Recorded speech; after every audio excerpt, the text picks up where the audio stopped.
بسم الله الرحمن الرحیم الا بذکر الله تطمئن القلوب. دیروز درباره موضوع جوان و آرامش بعضی از مسائل را به خدمت شما گفتگو کردیم. یکی تعریف اضطراب و انگزایتی چی است، کم و بیش دپریشن و افسردگی را هم درباره‌اش توضیح دادیم که عرض کردیم که دپریشن یا می در مقابلش باز دوباره انگزایتی یا اضطراب یکی از خطرناکترین بیماری های 21st century شناخته شده. این قدری بیماری خطرناک است و مبتلا به که عرض کردیم از 300 میلیون زیاد انسان ها، البته اینا مو استاتستیکس است که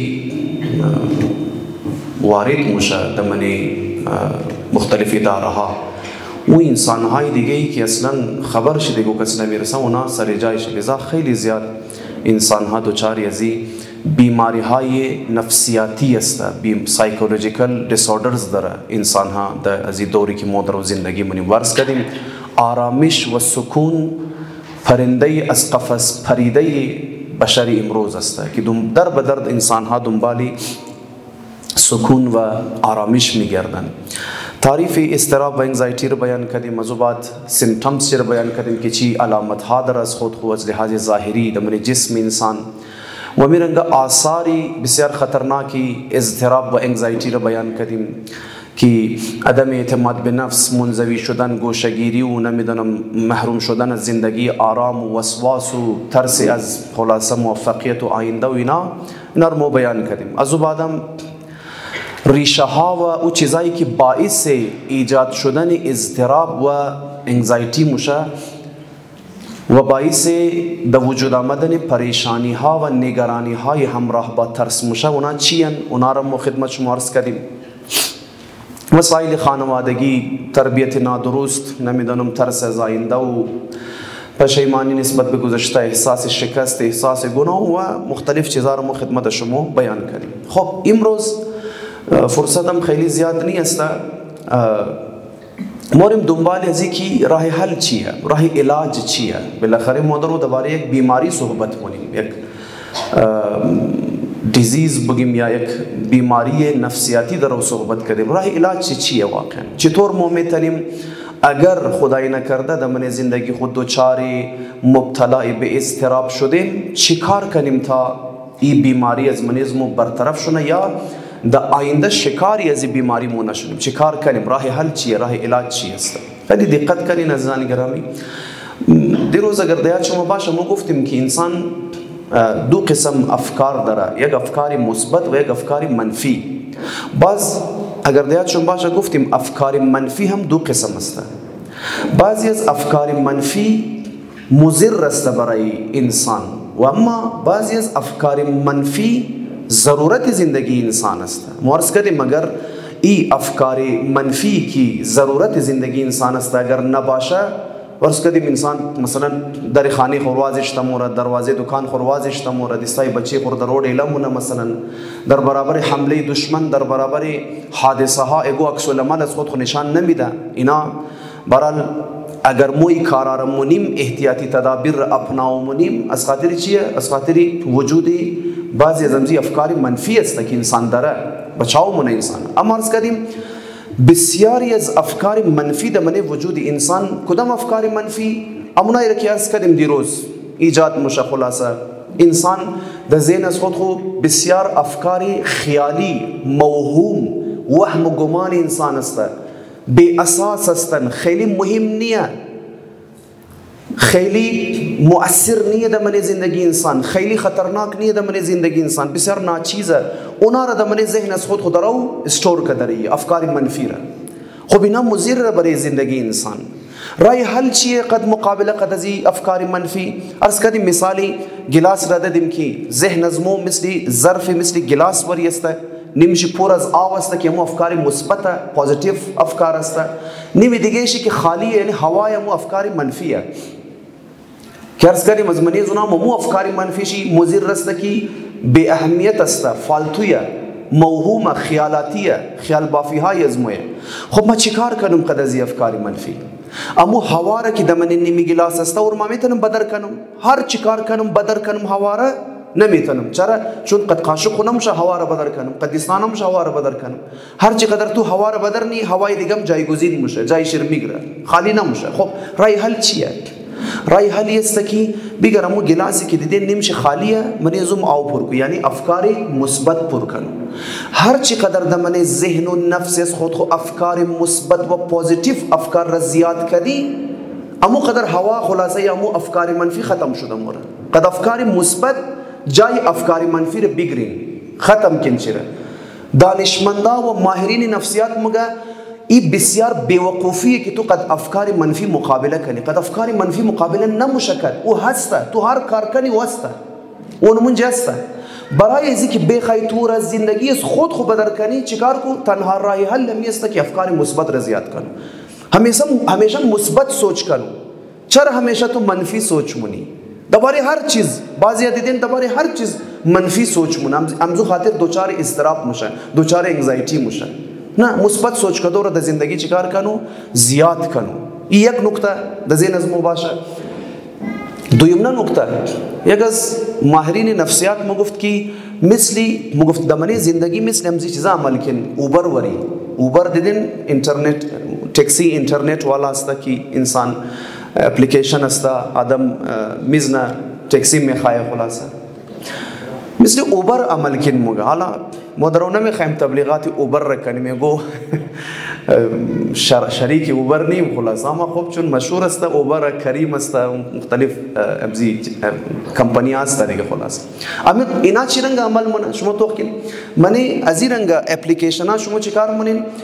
اول کاری که مونین چی میخوای شما؟ مگه تو کجا هستی؟ اوبر امیر میخوای نه؟ تو کجایی مگه تو؟ خوب توجه کنی. اول مگه تو کجایی؟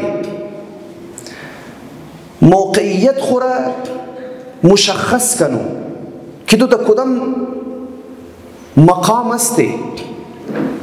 این باید مشخص کنی. یعنی چی؟ یعنی انسان اول باید مشخص کنه، بفهمه، معرفت حاصل کنه که ما در کجا هستم، در کجا ایستاده ایم، ماینالی در کدام شرایط هستم، در کدام مقامم، در کدام منزل هستم، ما چی شرایط دارم، چی استعدادها دارم، چی صلاحیتها دارم. ما یعنی اول ما باید بفهمم. ٹھیک شد یا نه؟ وقتی ما بفهمم که ما در کجا هستم، دویمنا چیز را اوبر از ما چی میخواه؟ کجا موری؟ دستینیشن تو کجا ہے؟ مقصد تو کجا هست؟ او را هم باید مشخص کنی. شما میتر خود چیم خو کور کده برای مفی اوبر خو نمیزنی که اینجا مورم ندی. دقت مونین، تحقیق مونین، فکر مونین، مقصد خور مشخص مونین که ما در کجا رایی هستم. خیلی مهم. مقصد در من زندگی مشخص باشه خیلی مهمه. کسانی که در من زندگیشان مقصد مشخص نیست، در بدترین اضطراب و انگزایتی شکارش میشن، چون معلوم نیست کجا میخواین برن. این دویم نکار. اول خود مشخص کو کجا هستی، در کدام استیج هستی، در کجا ایستاده ای، از بعد کجا میخوای بری. سیمنا چیز را بس اوبر چی مگه خب تو اینجا که اونجا میخوای بری چقدر موشه پیسه تو، قیمت چقدر است، چقدر است تو قیمت میگره، چقدر از تو سرمایه میگره، اونو رو مشخص منبره است. در من زندگی ما در کجا استیم، در کجا میخوایم برم، ایشو مشخص شد. قیمتی که میخوایم بدم چیه؟ عمر میخوایم قیمت بدم. ایج، عمر، وقت از تو میخوایم، نقد کش از تو عمر تو رو میگره از گیر از تو. کجا میخوای بری؟ دکتر میخوای تیار شونی، انجینیر میخوای تیار شونی، آرتیست میخوای تیار شونی، آیت الله میخوای تیار شونی، تیچر میخوای تیار شونی، تاجر میخوای تیار شونی. اینا مقاصد زندگی تو برای خود تو جور کردی. صحیح شد یا نه؟ خب برای ازی که در اونجا برسی چی میخوای تو؟ قیمت چیه؟ عمر. بس احتیاط کنو، اینجا تو پیسه نمیدی، اینجا عمر میدی. یک دفعه که دادی دیگه واپس پیش تو نمای، رفت، ختم شد. درست شد یا نه؟ از بعد چی کار میشه؟ وقتی که بس سفر تو آغاز میشه، بعض اوقات دیدین انسان دمنیزو مقصدی که میخواه بره از راهی که باید مرفت نموره، اشتباه مونه، غفلت مونه. حالا انسان دوچار غفلت میشه، میزنه در دیگه گلی، بجای که ازی روڈ بره دزی گلی زد. اوبر چی کار مونه؟ آیا اوبر مگه نه خط خراب کردی، تو گند زدی در زندگی، خراب کردی دیگه، نموشه، تو بدبخت کردی خود، بیچاره کردی، بیش یا مونجه سر جای. اوبر میگه برا میزنه؟ نه. اوبر چی مگه نه عزیزم اشتباه رفتی. خب حالا مشکل نداره اشتباه رفتی، انزی روڈ بر دوباره درست میشه، اونو زو گلی برو. باز دوباره اشتباه مونی، باز نموگه که تو غلط کردی. فقط مگر روش خور بدلی کنو، डायरेक्शन खुर चेंज करो, मसीर खुर चेंज करो. हिच वक्त उबर तुर ना होगा कि मकसद खुर चेंज करो. हालांकि तू गलत करे बजाली की खाने खाला रही बुदियाल बे पर खाने खाका बोल मसी हिच वक्त उबर ही गबर है ना मिजना मकसद तो उनमें एक मकसद है. मुमकिन है तू दर राह इश्तिबाहात कनी अस खातिर गफलत, अस खातिर नादानी, अस खातिर हिसाब किताब गलत खू.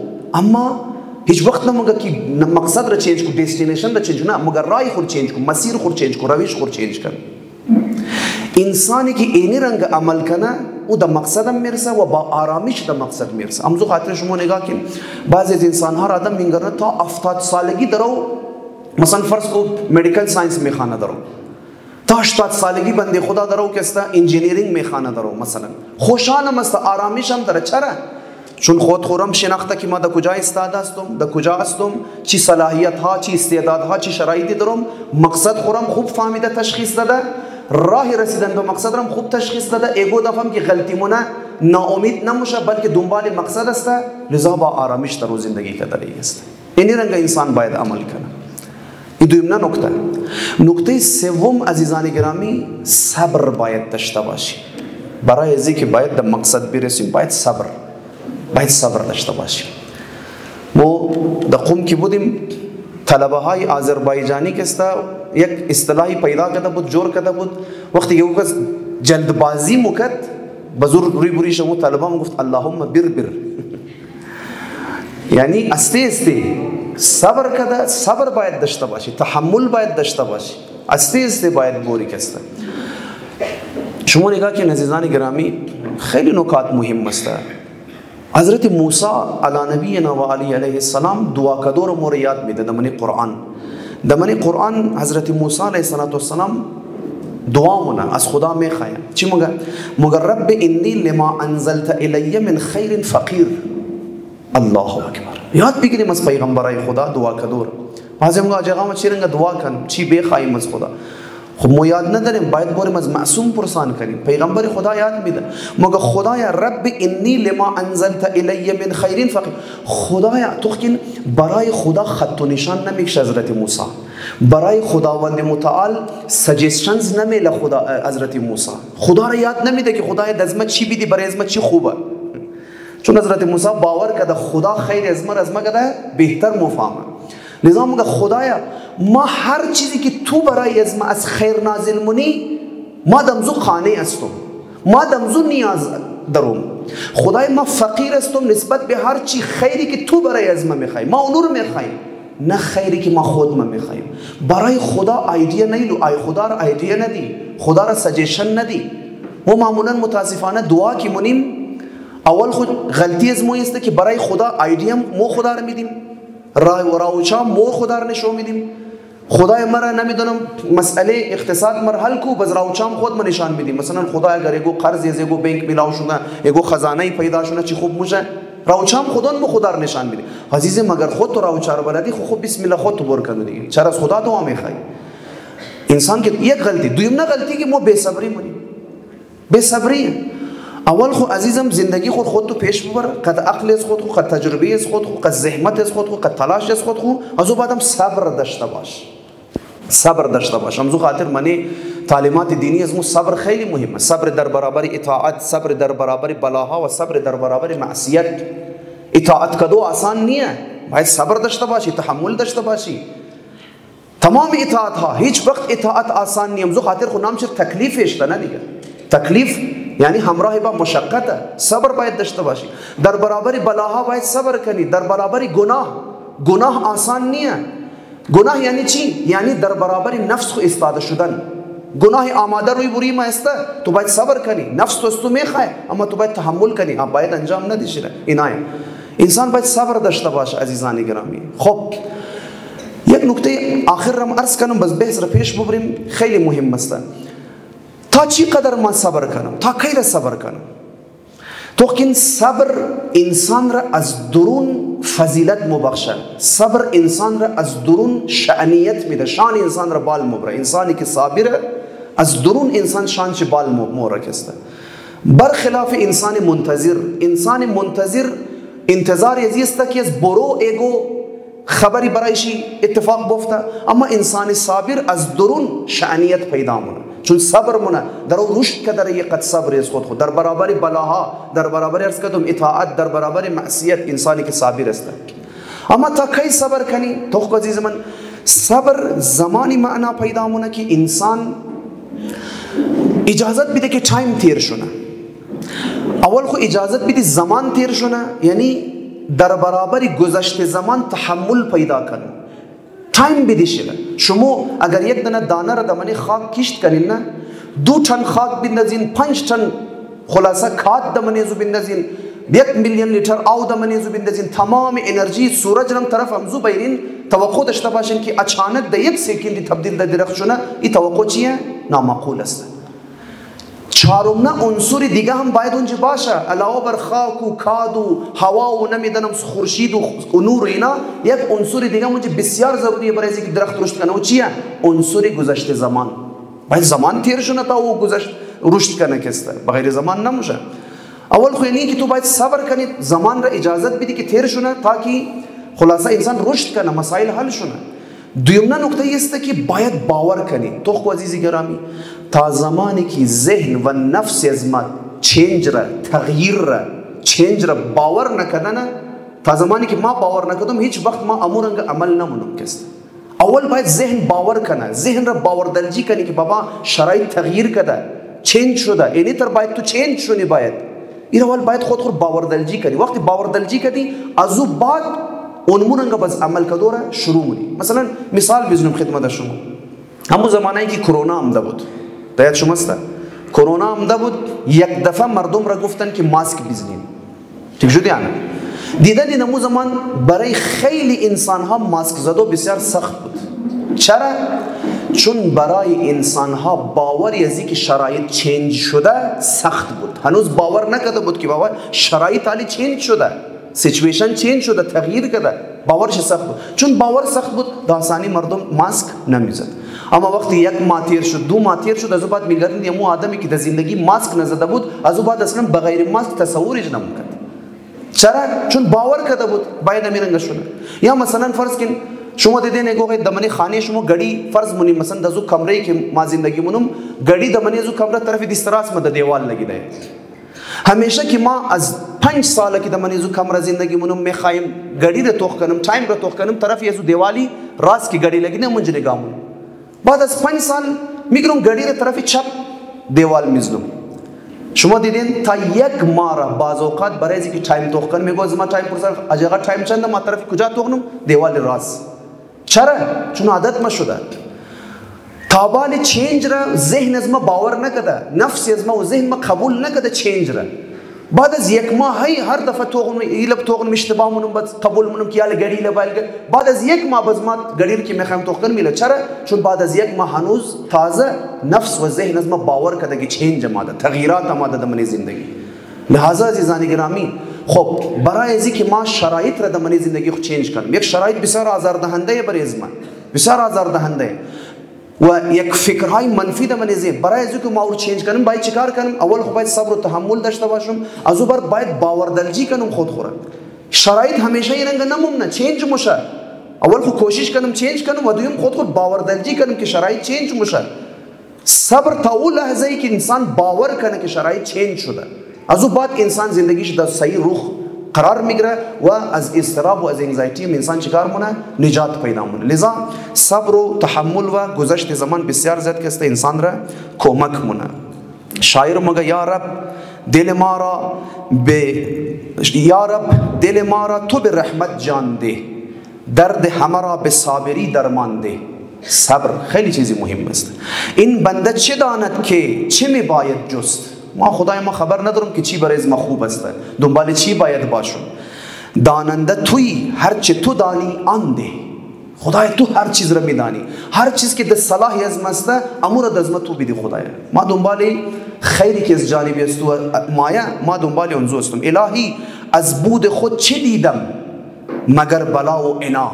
خدای ما از وجود از خود خو، از کارهای از خود خو، از فکرهای بدی از خود خو جز بلا و دشمنی و سرگردانی هیچی ندیدم و از بود تو همه عطا و وفا. اما از طرف از تو هر چی که دست ما رسید جز خیر و عطا و وفا هیچی نبود. لذا انسان صبور باشه و برای خداوند متعال که اعتماد داشته باشه. زندگی مگه دشمن انسان نیست عزیزان محترم، طرز تفکری از ماست که دشمنی از مویه. هر رنگ فکرهای منفی در ذهن خو کوه بعضی دیدین از کاه کوه تیار مونمونه. هر چقدر افکار منفی در ذهن خو پرورش کردین کلان کردین و خودون شما بلار در سری زندگی خودون خو میرین. نه، مگه زندگی دشمن تو نیه، طرز تفکر از شما دشمن از شما. هر وقت طرز تفکر خود مثبت کردین، افکار مثبت را در زندگی و دل خود جای دادین، اما قدر زندگی کسته برای شما شیرین تر میشه. خب یکی از بهترین راههای علاج و دور شدن و نجات از اضطراب عزیزان گرامی تقویت ایمان است. ما یک چند از راههای علاج را عرض منم، بسیار مختصر البته، بسیار کوتاه، چون وقت نیست. بخش سوال جواب هم یک 15-20 منت وقت میخوایم بریم، لذا گذرا تیر میشیم، مختصرا تیر میشیم. حالا تفصیلش یک وقت باشه، مفصل ماه رمضانی باشه، انسان بعد از نمازها کسته این مباحث را مطرح کنه و اینا دیگه. اما فعلا کسته مقدار هر چی کوشش کنیم مختصرتر. ایمان به خدا عزیزان گرامی بهترین راه، تو که ما دیروز گفتیم احساس خودکمبینی، احساس حقارت، اینا باعث میشه انسان مضطرب شونه. احساس ترس از آینده، احساس از دست دادن خیلی از چیزها، نمیدونم کسته نگرانی و شکست نسبت به گذشته، اینا تمام از خاطر ضعف ایمان است عزیزان گرامی. اینا تمام از خاطر ضعف ایمان. اگر ایمان انسان مضبوط باشه، تمامی از او استراب هایی که زنزی چیزا دستی بن انسان در وجود انسان در وجود مایه ایجاد میشه، اونا از بین موره. ایمان به خدا، خداوند متعال من قرآن میفرماید الذين آمنوا ولم يلبسوا ایمانهم بظلم اولئک لهم الامن وهم مهتدون. کسانی که ایمان آوردن و ایمان خود قد گناه و ظلم آلوده نکردن، اینا در آرامش و در امنیت و در سکون هستند، اینا هدایت یافته ها هستند. ایمان عزیزان گرامی، ماهرین نفسیات هرچند اکثرشون متاسفانه از بحث مذهب و ایمان و دین غافلن، اما مشهورترین و بسیار ماهر و رسیده دانشمندان و ماهرین نفسیات بسیار زیاد تاکید کردن و بسیار زیاد برای نقش و رول و کردار دین و ایمان برای آرامش و سکون و از بین بردن اضطراب تاکید کردن، توجه کردن. دانشمندان و ماهرین نفسیات مثل بنیامین راش، یک از بسیار مشهور معروف سایکولوژیست است، مگر دین او قدر برای آرامش روحی و سکون نفسیاتی اهمیت داره، اما قدر که مگر هوا برای نفس کشیدو اهمیت داره. چقدر مهم است ایرا یک ماهر نفسیات مگر. یا گوستاو یونگ یکی دیگر از ماهرین نفسیات است، مگر بیمارهای نفسیاتی که 35 سال بال عمرشان بودن، یعنی اونایی که above 35 ایج داشتن، بیماران نفسیاتی، مگر وقتی که پیش از ما میمادن، ما دیدم هزارهای رنگ بیمار پیش از این ماهرین نفسیات ما این رجوع منن، اینا دکتر هستن. مگر او اکثر بیمارهایی که از 35 سال بال عمر داشتن و پیش از ما رجوع میکردن، مگر ما دیدم که اکثریت از اینا، بلکه تمام از اینا، مگر امر ریشه بیماری زنا فقدان هدف و فقدان ایمان دینی بود. مگر ما دیدم چون من زندگیشان یک هدف، او هدفی که دین دا فالوورز خو میده، او ایمانی که دین دا من وجود فالوورز خو ایجاد منه، چون اینا از اون محروم بودن، اینا دوچار بیماری های نفسیاتی مثل انگزایتی و اضطراب شده بودن. و مگر هر کدامشان که توانستن بورا ایمان دینی پیدا کنه و هدفی که دین د فالوورز خو میده او را باور کنه و در من زندگی خودش باشه، مگه بسیار زود به طور 100% مگه خودون خود معالجه کردن، علاج کردن خودون. اما اونایشی که نتوانستن ایمان دینی پیدا کنن و هدفی که دین د فالوورز خو میده او را در من زندگی خودش باشن، هیچ وقت مگه اینا علاج پیدا نتونستن. ایرا گوستاو یونگ مگه. و میرنگا خداوند متعال در من قرآن مجید عزیزان من ایمان به خدا باعث آرامش وجودی انسان میشه، نفسیاتی طور پر انسان را آرامش میده. خداوند متعال در من قرآن مجید کی مو تلاوتم کردیم، الا بذکر الله تطمئن القلوب.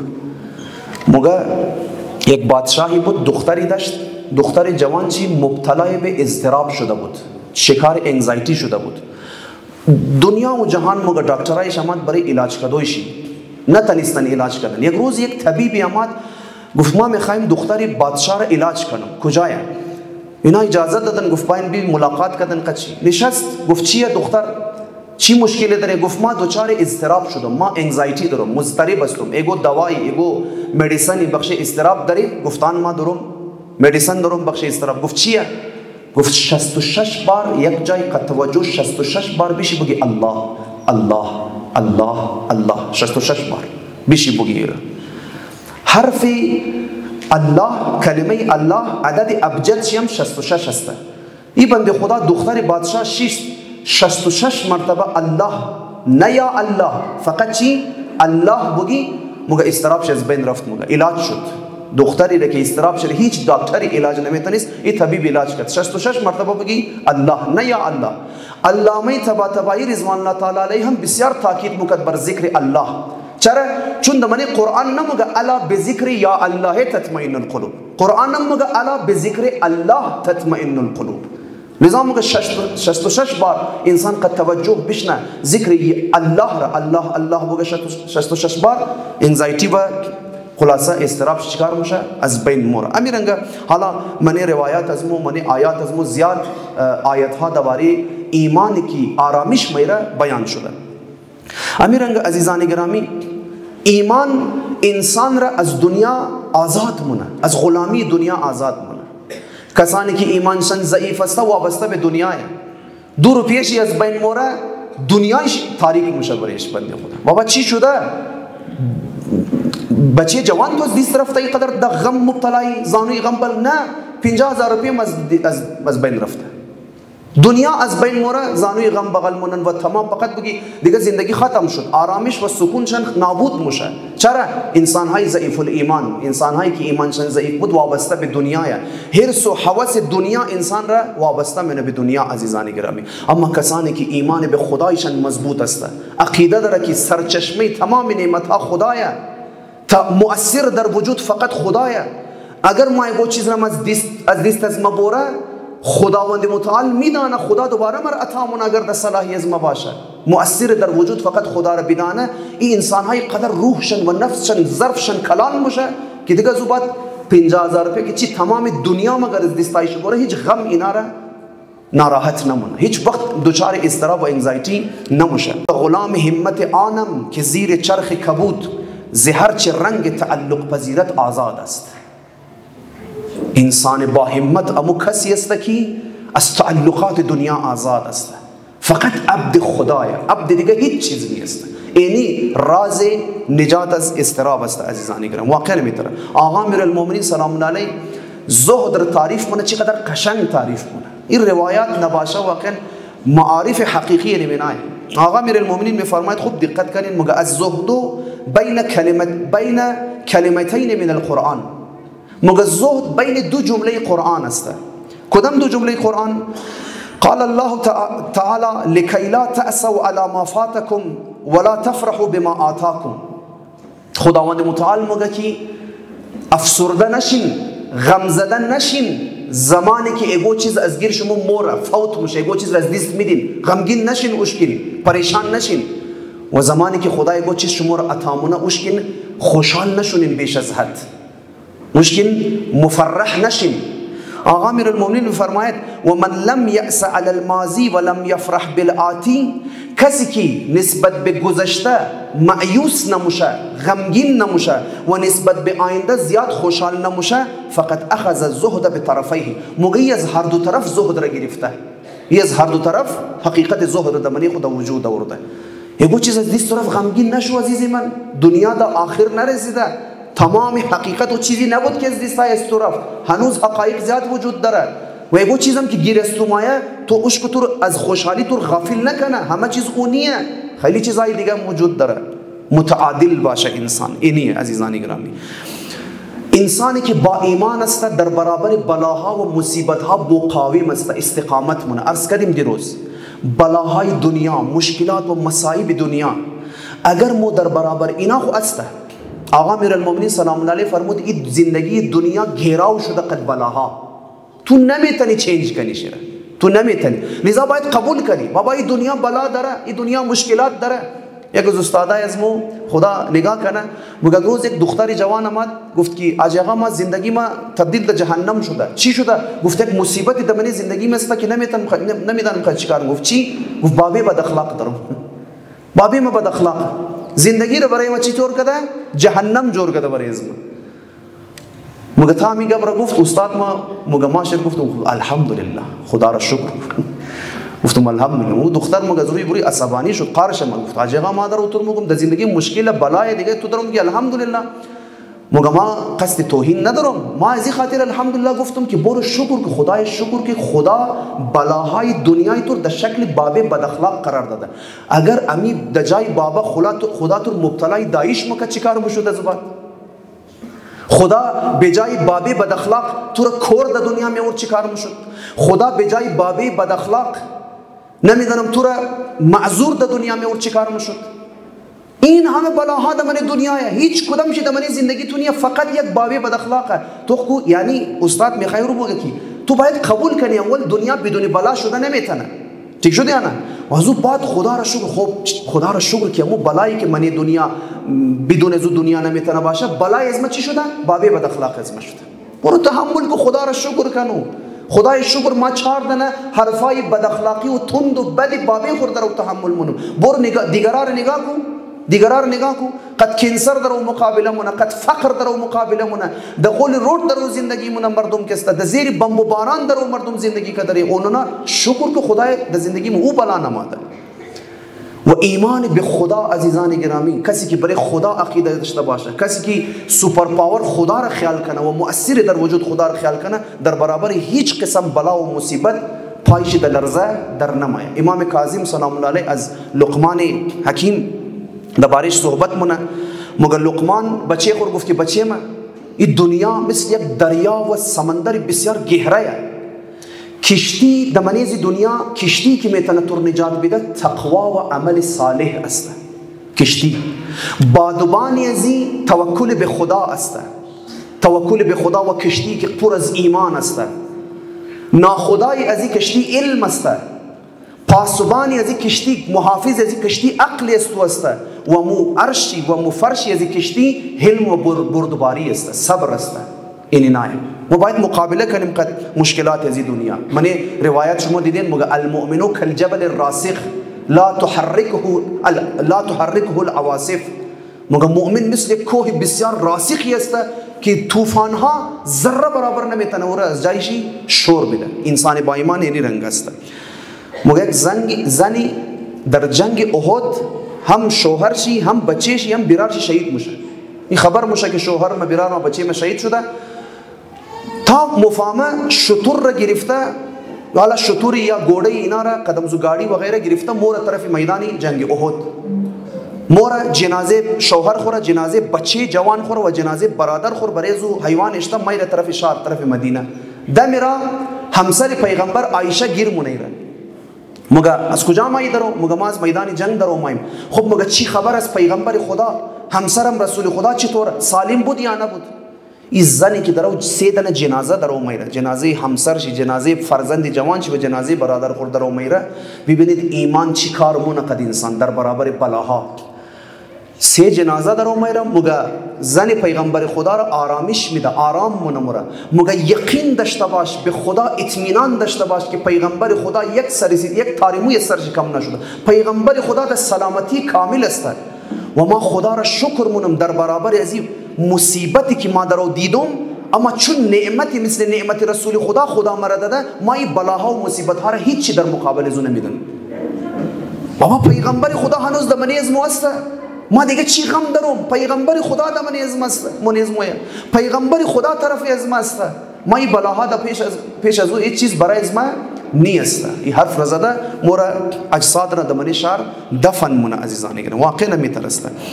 انسان باید راضی باشه در رضای خدا تعالی، ایمان چه برای خدا راسخ باشه. شاعر مگه حالا یکی دیگه از یک داستان دیگه از دیل کارنگی بگم. مگه دیل کارنگی من کتاب خو لیکای نه. مگه ما زمانی که ریزه بودم بابی ما قصه مکد. مگه ما تو که ریزه بودی مگه بسیار فقیر شدم، تنگ دست شدم، ضروریات زندگی خود نانشاو نداشتیم. مگه بابی ما چندین بار کوشش کردم خودکشی کنم. چند دفعه من خانه مادم خود خورا وضو کنم که در پانسی بیدم خود خورا.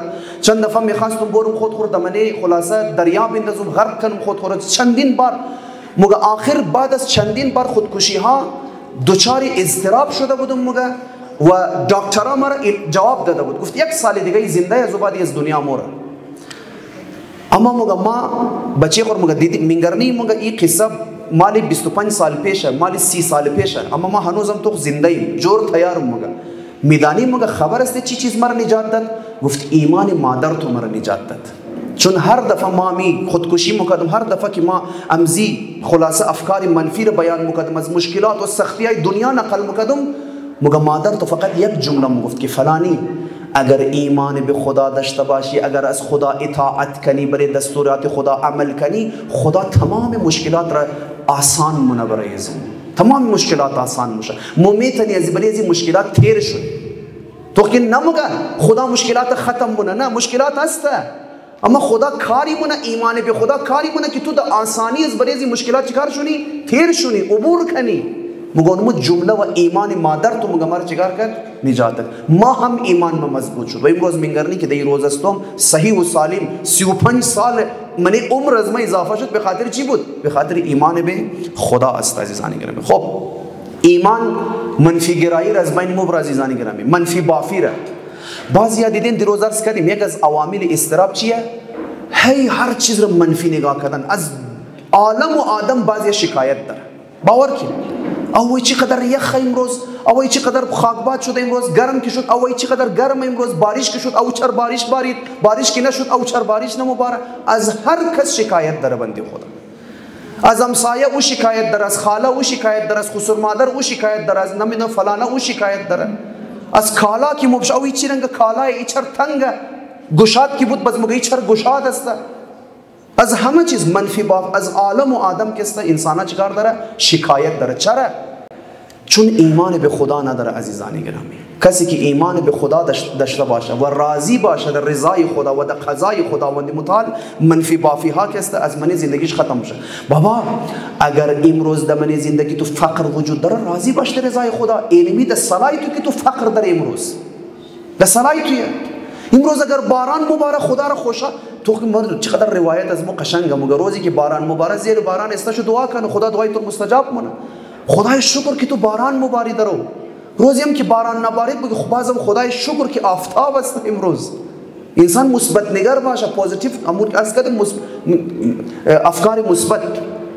چرا انسان باید از راضی باشه در رضای خداوند متعال؟ واقعا محترم شاعر میفرماید یکی درد و یکی درمان پسندد، یکی وصل و یکی هجران پسندد.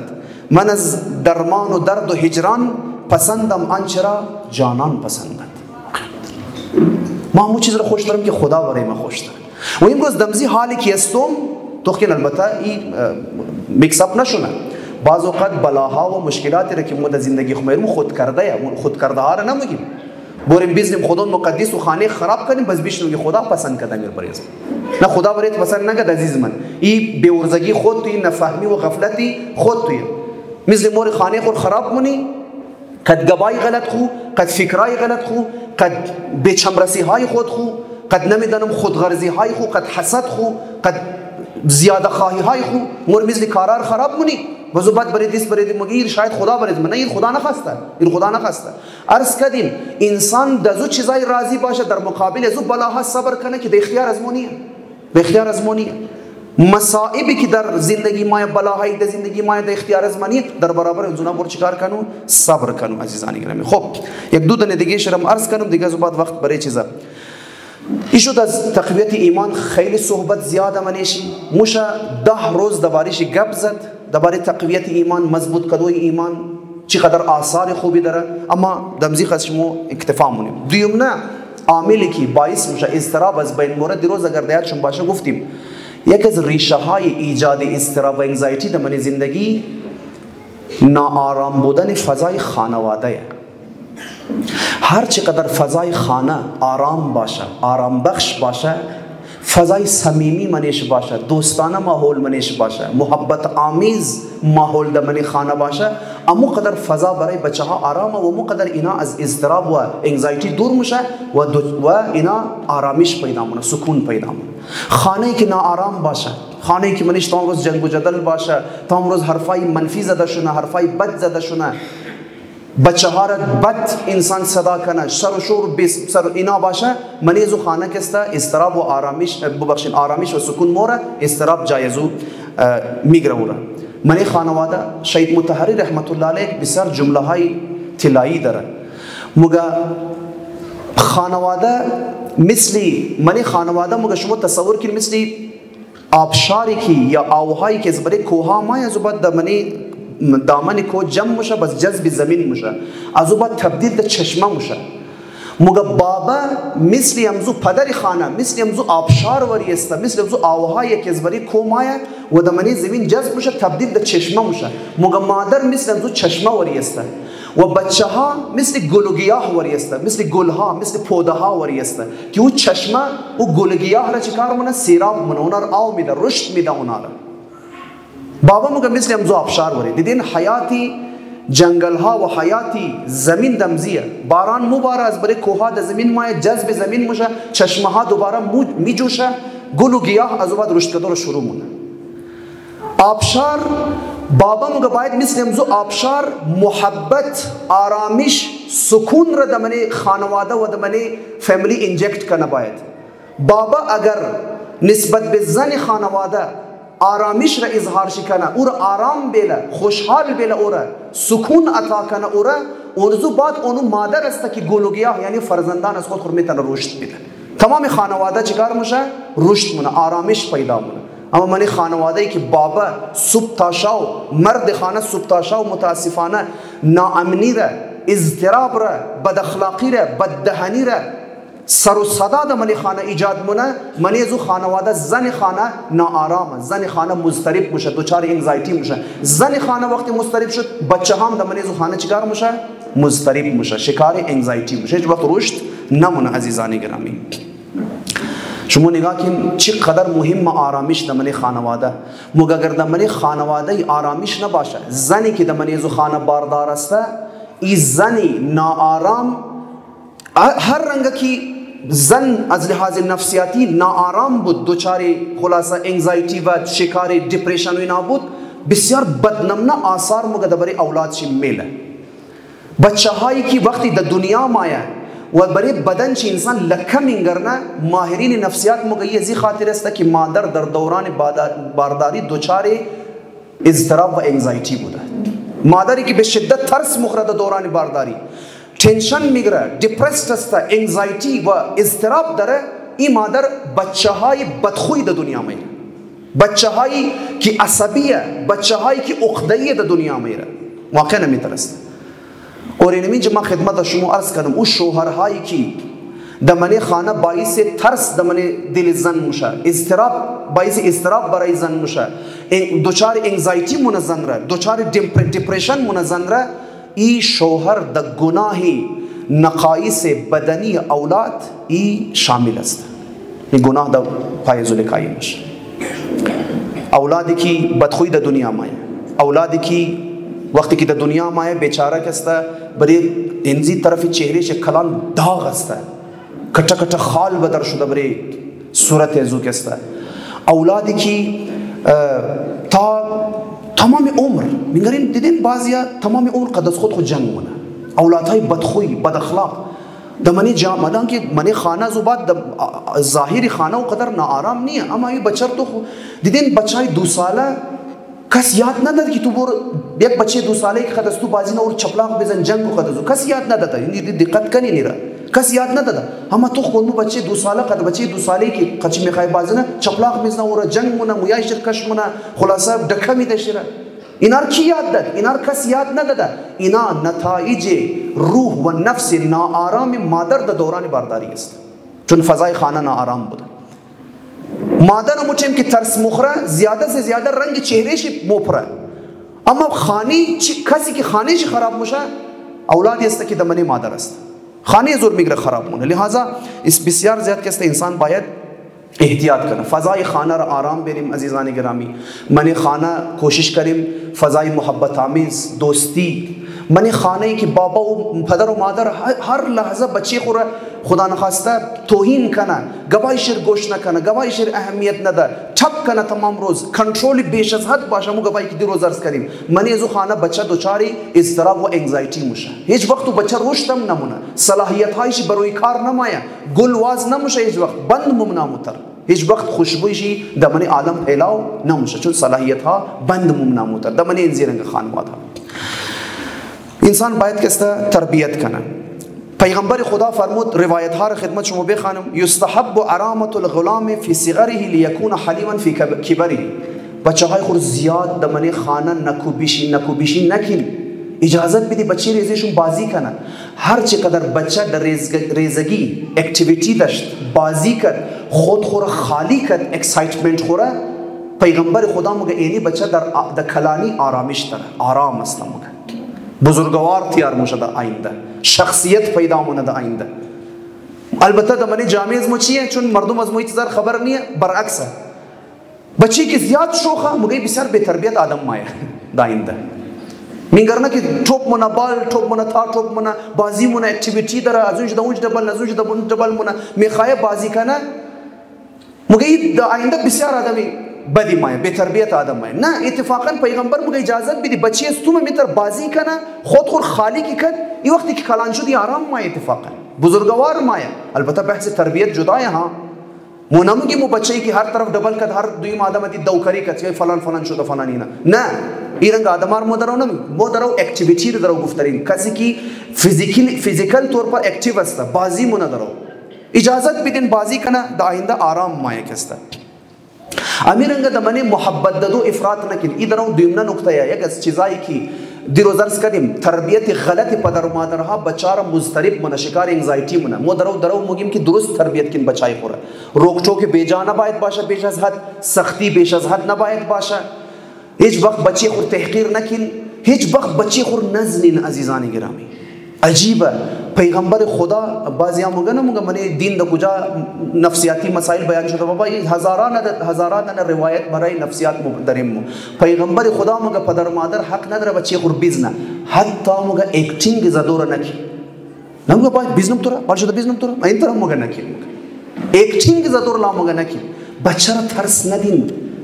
بچه را که ترس بدی شخصیت از تو گرفته دباو کردی، این صلاحیت ها و استعدادهای میگیری دباو مونی، هیچ وقت بچه شکوفا نمیشه، رشد نمونه. بچه نزنین، بچه تحقیر نکن، هیچ وقت بچه قرابوریش نرو. خواب د سر توستو که بچه همسایه خوبه، ای تو بی ارزه، ای تو نمیدن ناکارا فلان تو هیچ چیز نمیشه، تو دا آینده تو الله خیر جور میشه دا آینده. این تحقیر کدوی بچه نکن، بچه را تحقیر نکن دمنی خانه. اینا از خلاصه محبت بیش از حد ندین بچه را. چند روز پیش یک کلیپ بود امتر منی حالا سوشل میدیا دیگه، آدم وقتی که نیوز ویدیو از کلیپ ها مایه دیگه، یکو دنا فیلم انډیا بود خبر نیم چیه منیش بابا ما یا بچر مغز کانادا بخشیت جاز خواستم از اونجا بخشیت خدا خبر گاډي خواستم از اونجا بخشیت خدا غنزی خواستم دیگه بس تایش امو آدم کی اور پوسٹ کدل کایو ما اینی رنگ بابا میخوای مثلا که هر چیز رو بریم فرام. خب اینا محبت بیش از حد و بیجا و بغیر زحمت بچر خراب مونه. امونایی که امو معمولا امو بچایی که حالا به اصطلاح مردم از ما دیگه بچه نانا کلان موشه، امونایی که بیش از حد محبت می‌گرنه این رنگ بچه ها کسته هیچ وقت اعتماد به نفس نداره. اینا هیچ وقت اعتماد به نفس نداره، هیچ وقت صلاحیت از اینا برای کار نمایه، هیچ وقت اینا یقین کن دقت کن عزیزان گرامی این رنگ بچه ها هیچ وقت لذت محبت را هم نمی‌گرنه، چون زیاده، چون تنها چیزی که از جانب بابا دیده محبت بوده، هیچ وقت زحمت ندیده. در حالی که امام باقر سلام الله علیه می‌فرماید مگه بدترین بابا او کسایی است که در نیکی نسبت به فرزندان خو از حد تجاوز مونه، اینقدر محبت نکو نسبت به بچه خو، کم ذره قد سختی های زندگی آشنا کنو شده. اجازت بدی بچه تو بینگرنه زندگی سختی داره، زندگی مشکلات داره، زندگی منیش بلاها وجود داره، منی زندگی فقر وجود داره، باید بعض اوقات گشنه باشی، بعض اوقات باید دبل کنی، بعض اوقات باید نمیدونم فشارهای مردم نباید تحمل کنی. اجازت بدی همش تمام روز دمنی خانه دبرو د هر جای دیدین بعضیا دمنی خانه رشتہ دار مور بچه‌ش خانه بنده خدا را نابود کرد 2 کروڑ روپیه نقصان رسان ٹیویچ میده کرد که دیگه کرد بنده خدا بچه خور یک حرف نمیزنه اشکال نداره بین بچه یار وا زد خانه بنده خدا را تباہ و برباد کرد یک جمله خو بگی شیره هر جای پلیلند خانه هر جای پلیلند نی خانه بنده خدایه کم ذرا سمجھاؤ کچھ نہ ہمیشہ محبت بچہ میگری خراب مونی کستا شاعر مگه فرزند خرد را به زحمت بزرگ کن که زحمت است هر که به راحت رسیده است تار زحمت ننگرنه در راحتی هم در آینده نمیرسه و یک نکته دیگه پیغمبر خدا فرمود اعدلوا بین اولادکم کما تحبون ان یعدلوا بینکم دمنی محبت هیچ وقت پدر و مادرای گرامی بین بچه های خو فرق نہیں عزیزانی گرامی فلان بچه را زیاد محبت میده و دیگر محبت هیچ نمیده یا کم محبت میده تعادل عدل را انصاف را عدالت را رعایت کن تمام بچه های خور یک رنگ محبت بدین یک رنگ قد از اونا مهربانی نشان بدین بچه‌ای که دمنی خانه بینگرنه بیرارشی یا خوارشی از او قد زیاد محبت مینگرنه خبر این چیکار میشه ای کم باوردلجی من خود خور دزی باور میرسندن که ما بیفایده ایم ما بیورزه ایم ما ناکاره ایم ما هیچ چیز ندارم ما بسیار بدم ما بسیار موجود پستی هستم هیچ فایده همزو خاطر مرکز خوش نداره آیا امیر انگا بچه ایگو غید رشد مونه دیگو جای میرسن نه این آدم شاید صبح روز پای روز خانه دبرو نیده اینی طرح لحاظا تعادل را رعایت کن حالا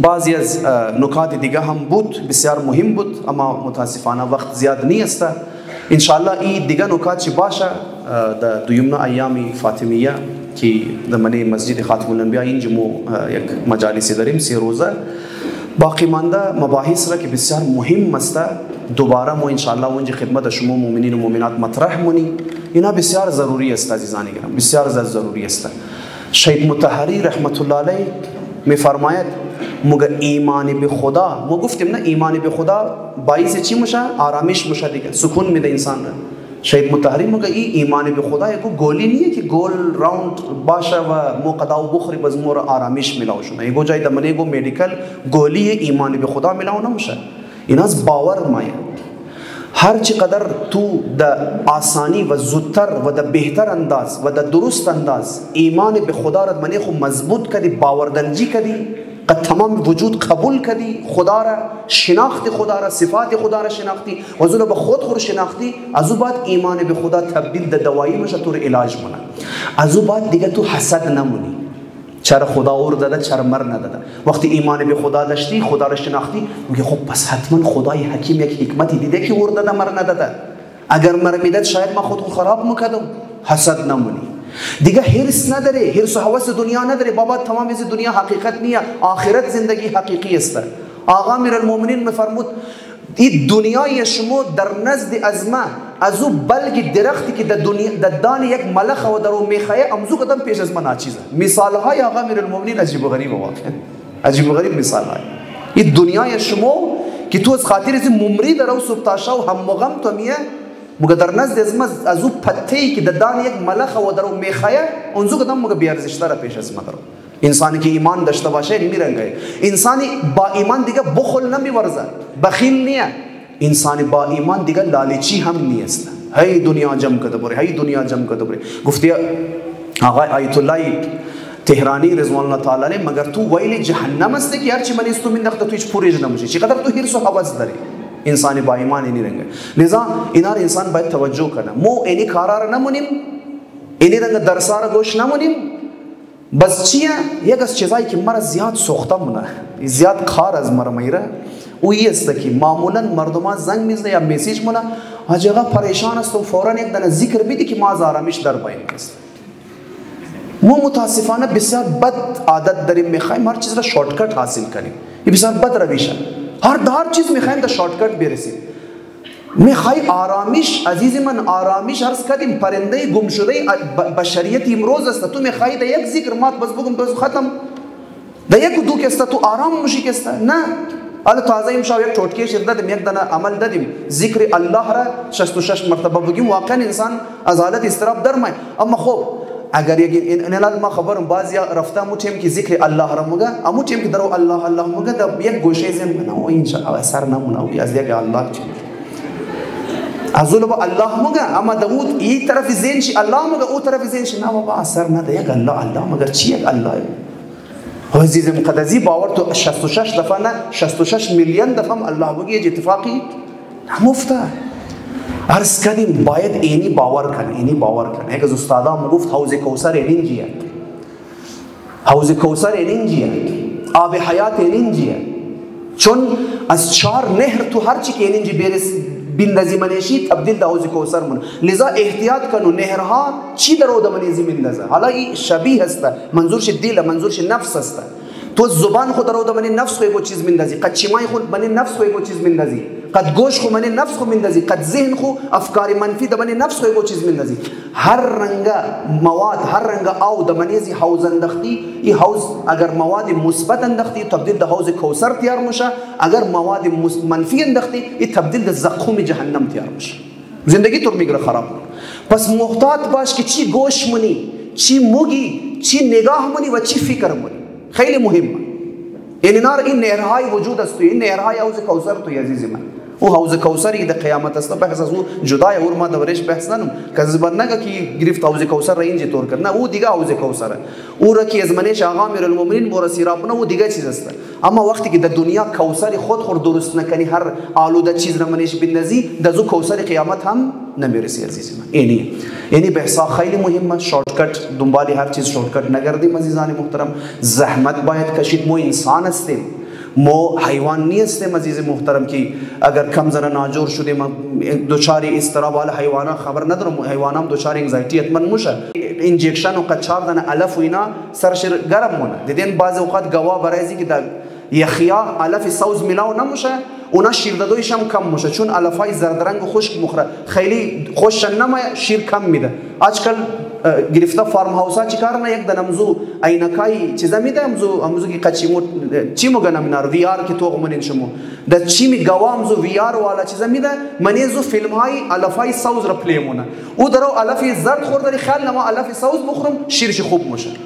خدا را شکر که ما چی هستیم؟ انسان هستیم. ما گونیم که ما را قدزیزم وی آر و او چیزار ما باید خودون ما باور کنیم، فکر خوب باید درست کنیم. هر چقدر فکر مثبت شد عزیزی من قد انزنا ایمان به خدا و خیلی حرفای دیگه که قرار دیگه روزها ان شاء الله بزنیم اونو چیم من زندگی چی مایا آرامش مایا خودون ما باید درست کنیم.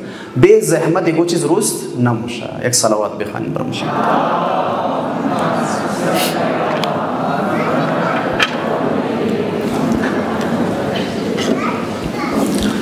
سوال است؟ اولین سوال آمده که مگه شما دیروز گفتین که انسان برای گناه کردن خو زیاد پشیمان میشه، بزو انسان در استراب مبتلا میشه. بس لکایی که بزاغات دیگه گب دوباره چی مگین که گناه کردن پشیمان نشدو باعث غرور و آفت میشه؟ اگر ما سوال فهمیده باشم، ما دیروز گفتیم که یکی از چیزایی که انسان را دوچاری اضطراب و انزایتی مونه احساس شدید گناه هست، احساس گناه داشتن همیشه. که البته دیروز اگر یادتون باشه که اشاره ما کردیم که این احساس گناه تا یک حدی خوبه انسان را در نکست دفعه در آینده از گناه کردن محفوظ میله. چرا؟ چون همی احساس نفرتی که همون لحظه انسان از گناه مونه همی اگر در دل انسان محفوظ باشه آینده وقتی که انسانی کار را طرفش بوره از او گناه چیکار میشه؟ نفرت میشه. ما یک قصه را بگم که است قد از خود از ما علی اتفاق افتاد. ریزه بودیم یک از رشته دارای از ما علی بنده خدا کلان مرتکب بود، اما دیدین بعضیا دیگه حماقت ایگو عمر نداره، چی ریزه باشه چی کچه باشه پیرو جوان کسی که حماقت که نمونه دی.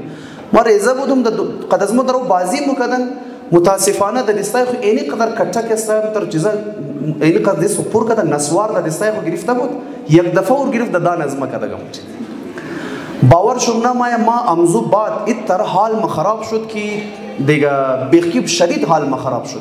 ریزه بودیم نمیدونم خدا 10 ساله بودیم 11 ساله بودیم اینالی امزو روز بعد تا حالی او احساس بدی که داشتم او حالت ما که خراب شده بود و بسیار زیاد اذیتی که شدم امزو سال تا آل دیاد از مست اینالی هر دفعه او که روی بوری از من نسوار میشم حال از من بد میشه.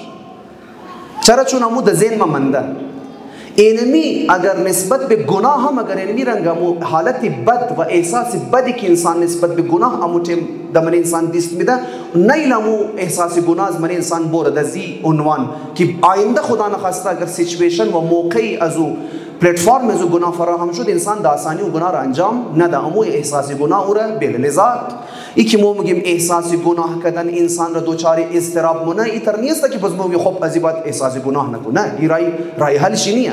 ما قرار بودیم شاو بگیم که یک از راهایی که کسایی که از خاطر احساس گناه ده اضطراب مبتلا میشه راه علاج توبه عزیزان گرامی.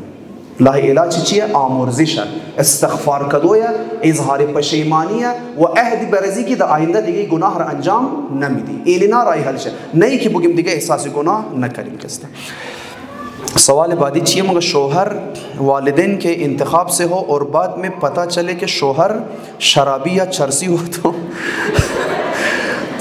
تو یہاں پر انسان کیا کرے؟ خب این خودش یک الگ بحث است. تباری ازی واقعا باید مفصل بحث شونه که چی رنگ انسان شریک حیات انتخاب کنه، چی رنگ انسان از وقت شریک حیات خود زندگی کنه، چی رنگ عمل داشته باشه. خودی بحث ازدواج و انتخاب شریک حیات و ایکی انسان در زندگی مشترک چی نکات را رعایت کنی خودش یک بحث طولانی میخواه. یک ماه میخواه که انسان روزانه برایش چیکار کنه؟ بحث کنه. خب اگر حالا سردست یک جواب بدیم که اگر واقعا انسان شوهر شی اهل شراب است و اهل چرس است، ड्रग्स मुख्तलिफ किस्म ड्रग्स के अस्ता अगर बाद अज तलाश कोशिश द नज़र अजमा अगर बाद अज तलाश कोशिश हल न मुशा द रिहेबिलिटेशन सेंटर मुबरिशरा 6 माह 1 साल 2 साल बाद अजू की बदर मुशा 2 माह बाद बाज उनमु इंसान कोने बाज मुब्तला बे ड्रग्स अस्ता बाज मुब्तला बे खुदाई न करदा नस्तजीरु बिल्लाह कम बेदहन दुंबाल शराब हुई चीज़ अस्ता अगर इलाज न मुशा खब चरा तबीयतन इरंग इंसान हा दिगन नफक़े जन रम ददन मेता قدازی کیسز مو زیاد روی بری میشه. تقریبا من مای چند دفعه میتر کیسز مایا تلفنا مشه مسیجز مایا د آفیس مایا خواهرا و مادرها کسته که همسر از ما دوچار ड्रग्स شده یا شرابخور است کار نمونه نفقه از مر نمیده درو زن و بچه بیچاره محتاج نانشاو شده. خب قد این رنگ شوهر کسته زندگی دیگه امکان نداره. از این رنگ آدم باید انسان چیکار شونه؟ جدا شونه. پدر و مادرم باید سختی نکنه. وقتی مینگرنا شوهر چی علاج هم کده شده 2 سال 3 سال پیسه آخر شده بازم اونمو انسانه هیچ کوشش هم نمونه خود چینج کنه و بیکار هم است بچهش دخترش قد 9 سالش از گشنگی داره و مبره سختی نکو بگر از او جدا کنو کسته دختر. اگر ایگو زن قد مرد مگه یک جای نماز خواندن نمیتونن بس د جماعت چطور میتونن؟ خبر نمی منظور ازی که د یک جای نماز خواندن نمیتونن چطور بریم زن جای نماز اول زن نماز میخوانه از بعد مرد نماز میخوانه دیگه چی اشکال داره؟ شاید منظورش است که یک جای است شده نمیتونه. البته مو بحث جوان و آرامش و استراب و اینا د قول بحث احکام کم ذره غیر منتظره خلاصه. تو که زن و مرد کسته اگر محرم باشه از نظر اکثر مراجع پالو د پالو استاده شده نماز خوانده میتونه اشکالی نداره. زن شوهر میخواهد خانه نماز بخوانه پالو د پالو استاده شده نماز اون نماز فرادای از خود بخوانه نماز فرادای از خود بخوانه از نظر اکثر مراجع اشکالی نداره. البته آیت الله سیستانی مگه بنابر احتیاط یک وجب دمنشن فاصله باشه 25-28 سانتی متر که است بین زن و مرد فاصله باشه. مرد پیش باشه زن یک مقدار پس باشه. خب دمنه جماعت وقتی که زن و مرد یک جای جماعت میخوانه خب دیدین معمولا یا دمنه مسجد زنها پشت سر مردها است شده جماعت میخوانه یا اگر در کنار یک دیگه است د قول چیه پرده است امزو خاطر یک اشکالی نداره که است بریزو. نوشتن برای ازدواج موفق کدام مراحل را طی کنیم تا که زندگی مشترک خوب تیر شونه؟ شما عرض کردیم مو بحث یک ماره میخواین ما دمنه 2 منت جواب بدم. این جواب ش باشه یک وقتی که مو مفصل درباره از بحث کنیم.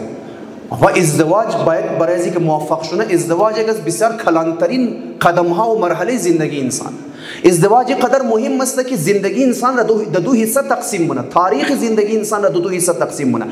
تاریخ قبل از ازدواج ما، تاریخ بعد از ازدواج ما. دین بعضی از حادثه ها اینقدر مهم در زندگی انسان که زندگی انسان را دو حصه تقسیم کنه. مثل که مثلا تاریخ های دنیا را دو کنیم. تاریخ انسان ها قبل از اسلام و تاریخ انسان ها بعد از اسلام. چرا؟ چون اسلام بسیار یک اتفاق مهم دمنه عالم بشر. ازدواج دمنه زندگی قدر مهمه، لذا اینا باشه ساری وقت باید مفصل بحث کنیم که چی چیزا چشم. بعضی وقتها انسان انتهایی مضطرب فیل مونه. دزی دوران اگر میوزیک گوش کنی گناه یا میوزیک گوش کنی گانا یا نوها، آیا میتونه انسان را ریلکس کنه؟ خب اول خو وقتی که انسان بعض اوقات مضطرب است عرض کردیم باید ریشه استراب خور پیدا کنیم. شما یکی دهی 2 روزم دین دمنیزی سمینار شرکت کردیم، مو دی روز چندین دنه ریشه استراب رو مو بیان کردیم. انزی خاطر انسان مضطرب بشه، انزی خاطر من انزینا باید شما پیدا کنی که شما از خاطر چی مضطربه. تو که نگاری گودن همزی عامل ها دمنی زندگی شما است اول امور دور کنین. ٹھیک شد؟ ما وقتی که تو اونم دمنی وجود از من یکو بیماری است، ما برای اینکه بیماری رو جور کنم یا علاج کنم مورم مثلا میوزیک گوش کنم یا مورم گانا گوش کنم نوها گوش کنم، نه اول ریشه زور پیدا کنم. فوراً از پیش کوئی ټابلیت نمخورم، ریشهش پیدا کنم بابا از خاطر چیه. صحیح شد یا نه؟ ریشه استراب خورول پیدا کن. از بعد بعض اوقات انسان خیلی که دقت مونه میگرنه که ما یگودن از این ریشه هایی که اجازه تو گفتیم منیز نام ما پیدا نمونده زندگی خو اینا نیه. عرض کردیم مدیروز که بعض اوقات استراب ریشهش ناشناخته. خب اونجا چی کار میشه؟ برای از اینکه اون حالت استراب را از بین ببرین بهترین چیز عزیزان گرامی قرآن است. قرآن، تلاوت قرآن گوش کردن. تو که ما مخالف میوزیک نیستیم، انشالله خدا توفیق بده. امی بعد از ایام دوم، امی شاید بعد از ایام دوم اگر فرصت ملاو شد درباره میوزیک هم یک سمینار ما گرفتنی استم که موسیقی چیه، گفتگو باید شونه دربارش از نظر اسلام امی رنگا اورال صحبت کنیم ببینیم میوزیک چی رول میتونه در زندگی انسان داشته باشه. ما در خلاف اسلام در خلاف میوزیک نیه. موسیقی حلال و جایز گوش کردن که از خود شرایط داره که عرض کردم باید بحث شونه، هیچ اشکالی نداره. اما به قول یک از اساتید اخلاق درسته موسیقی حلال مجاز است، جایز است، اما تو چرا ذائقه خورد موسیقی حلال گوش کردو عادت میدی؟ چرا ذائقه نفس از خود خورد تلاوت قرآن گوش کردو عادت نمیدی؟ چرا در یک دعای خوبصورت گوش کردن نفس خور ذائقه شر عادت دلجی نمونی کی در میوزیک گوش کردو عادت دلجی مونی شرک است. نوها ما همیشه ما سجست نمونم که انسان همیشه نوها گوش کنه. ما خود مخالف هستم که انسان همیشه نوها گوش کنه. نه، نوها را انسان بخواه گو، چون نوها منش مصائب روزه را نباید برای خود نرمال تیار کنیم عزیزی من. همزو خاطر ما مخالفم در نمازهای جمعه امام جمعه حق نداره در هر جمعه روزه بخوانه. هر امام جمعه که هر جمعه بعد از خطبه جمعه روزه میخوانه او اشتباه مونه، خراب مونه. روزه را و مصائب و مصیبت اهل بیت پیش مردم عادی مونه، نباید ایتر شونه. نوها را در یک شب جمعه گوش کن، در کمره تنها اگه نوهایی که منش مصائب روزه باشه با وضو بشی گوش کنو، گریه کنو، نوها را بند کو، زباد بدر شو بول اینی رنگ نوها گوش کن. اما از ما 24 घंटा دمنه خانه د کچن دمنه گاڑی د پیکنیک بازیا د پیکنیک هم مورا بند خدا نوها گوش کن. تو د پیکنیک هم د انجوای کو طبیعت تو خونجم درو بند خدا چی گوش کنه؟ نوها گوش کن. یا بعضی همونجا میوزیک د طبیعت رفته بابا تو موسیقی طبیعت را گوش کن، اما همونجا دنگونگی گانا را شروع مونن که است بند خدا دیگه. اینا برای موسیقی های حرام نه فقط انسان را ریلکس نمونه بلکه این طور مزید د دوچاری اضطراب مونه. عرض کردیم د منیزو سینا انسان عرض مونه خدمت شما. خب شما اگر سوال دارید خدمت شما عرض کردم. توخکین اول خوب بسیار زیاد تشکر که شما این نکته را تذکر دادین که است. اما منی معاشره بسیار زیاد که است علما امی مسائل را بیان کرده. حالا شما شاید نشنیدین یا شما در منیزو مجالس یا شما در منیزو کلاسیس شرکت نکردین. خوبی مشکل و کوتاهی از طرف علما نیه. امیانی هم در منیزی سوسایتیال ما خبر نیم دارم در رود را دیگه علما حتما داره. امین جی مختلف مساجد است، سنترز است، دیگه است. منیشان کلاسیس عقاید اشتا موشه صرف برای بچای ریزم نه. نان ما خود ما ده هزار تاون دمنی مدرسه امی روزا کلاس احکام و عقاید دروم. هر شاو بخش جوانا نه معمولا چون زیاد میخوایم توجه ما طرف جوانا باشه از زبان مو جوان. اما کلاسیس که میری بخش تمام است. پیرمرد 80 سالم میتونه باید، بچه 10 سالم میتونه باید شرکت کنه. ما میال خود مامونجی هفته 4 روز که است کلاس عقاید و احکام داری. هر هفته رو تقریبا از گذشته 1 ماه شروع است مو کلاسیس و مور امی تر پیش رفته مور. ٹھیک ہے نا؟ ما مو کلاس رشتم برای امزی که منش عقاید بیان شونه، می اصول دین بیان شونه. ما خدای خور بشناسیم، خدا کیه، وجود خدا را ثابت کنیم، صفات خدا را برای خود ثابت کنیم، آثار خدا را برای خود ثابت کنیم. صحیح شد یعنی اینا را دمنی کلاس احکام میشه. شما توقع نداشته باشین که الان مثلا فرض کنید مجالس ایام فاطمیه میشه، بله عقاید کسته بالکل مثل ریاضی وری است، این قدر ساده نیه. عقاید را اگر بله ما عقاید را برای یک بچه 7 ساله بسیار ساده کده بیان میکنم، ٹھیک شد یعنی. اما آیا دمنی مسجد خاتون الانبیا یا د امام باری نچاری هر جای مجلس گوش کدو که ما تمام بچه 7 ساله ما شرکت مونه نه، منیزو پیرمرد 80 ساله است، منیزو 40 ساله آدم است، منیزو 30 ساله است، منیزو یک آدمی که پی اچ دی کدام شیشتا، دکتریت کدام شیشتا، ماسترز کدام شیشتا، یک آدمی که موچی اون شیشتا بیچاره، ٹھیک شد یعنی. من نموشه که دمنی مسجد دبره منبر بایم عقاید بیان کنم، اورنگا بیان کنم که بگم د لیول تمام باش، نموشه.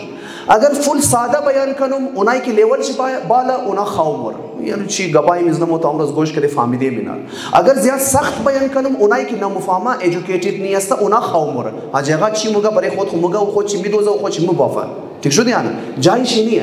امزو خاطر مو کلاس عقاید میلی مگیم باین منی کلاس عقاید وقتی استودنتس مایا شرکت مونه مو د منی یک دو سه کلاس کسته لیولی ذهنیت زونار تو منی د کدام لیول است ازی پیش چی خانده ذهن ازی آی کیو شده کدام لیول مطابق انزو ما برش عقاید بیان مونه، ٹھیک شد یعنی. ما همیشه جوانان گفتیم اینا شما د منیم زی روزایی که بعضی از دوستای از ما این شرکت کردم و روزا د شوا د کلاسا شرکت مونه مو او لیول عقاید را بیان مونه که ما یقین دارم د هیچ جای کویته او لیول عقاید بیان نمیشه. این ما شمار لیکا کده بدم شما مگر باین شرکت کنین مو فهمین مو او لیول توحید را بیان مونیم که د هیچ جای کویته بیان نمیشه، د هیچ مدرسه بیان نمیشه. این بنده حقیر بیان مونم د منی مدرسه برای شاگردای از خودم. حوزه ازمو 4 ساله کورس داره، د منی ازو حوزه مو یک کورس داریم، یک کتاب است 6 جلد کتابه. از معرفت شناسی شروع میشه، اپیستمولوژی خدا شناسی مایا، انسان شناسی مایا، فلسفه حقوق مایا، فلسفه حکومت مایا و فلسفه اخلاق مایا. 6 جلد کتابه. یک سلسله مبانی اندیشه اسلامی بیان میشه بسیار دقیق. یک جوان اگر می 6 جلد کتاب را دمنی 2 سال یاد بگیره حل شونه برشی برای از خود یک اسلام شناس تیار میشه. اینی لیول کورسا اشته میشه. اما جوان وقتی هم د شرکت نکنه، مردم هم د شرکت نکنه، قصور از ما قصور از ما خونیه نه. ما بیان کدوم آسان شرم مو بیان مونی برای مردم، عرض کردیم سخت شرم برای مردم چیکار مونیم بیان. بله اگر ما ایج وقت کلاس عقاید نینو برای جوانا ایگه باشون بالکل ما باید قد سری شرمسار خو باید ما قبول کنم که ما وظیفه خور ادا نکدم. لہذا از برای منبرها هم مو فلسفه توحید را و آثار توحید را ایمان را چی رنگ تقویت مشینار مو همیشه بیان کردیم. دمنی مختلف مجالس ما بیان کردم، ویدیو هایش هم موجود داره. خب ان شاء الله که هر کس د قدر وس از خود چیکار کرده باشه استفاده کرده باشه.